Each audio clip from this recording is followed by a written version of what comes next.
Kongo? Bukavu? Det er det område i verden, der er rigest på tantan. Ågaard har lige doneret et felthospital til det område. Og gennem Flint hyrede 16 topprofessionelle PMC'er til at styre opbygningen. Ja, lejesoldater hjemme. Det er sgu da Bob Johnson. Han er en af de rigtig dyre freelancer.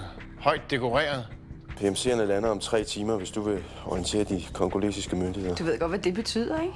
I sidste måned var der nogen, der fik flået neglene af og blev idømt 40 års fængsel. De tager dig ned for at slå ihjel. Er vi enige om det? Vi kan ikke gøre mere for Elin.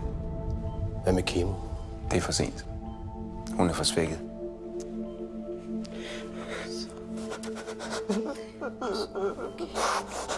Forleden dag, da jeg kom fra gerningsstedet, så mødte jeg min gamle kæreste fra Island. Isbjørk. Det var hendes filter. Hendes hvad? Jeg har været så længe væk fra Island, jeg ikke kan genkende en filter. Hvad fanden er en filter? Et varsel om, at hun er på vej. Isbjørk. Hun som sitter der borte har et jævlig svært problem. Ja, jeg er jo nødt til at bruge 2 millioner kroner i uka i lommepenger.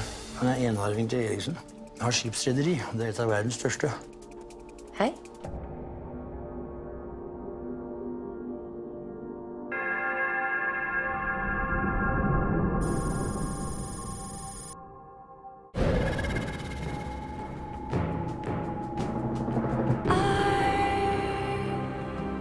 I'm a roamer in time.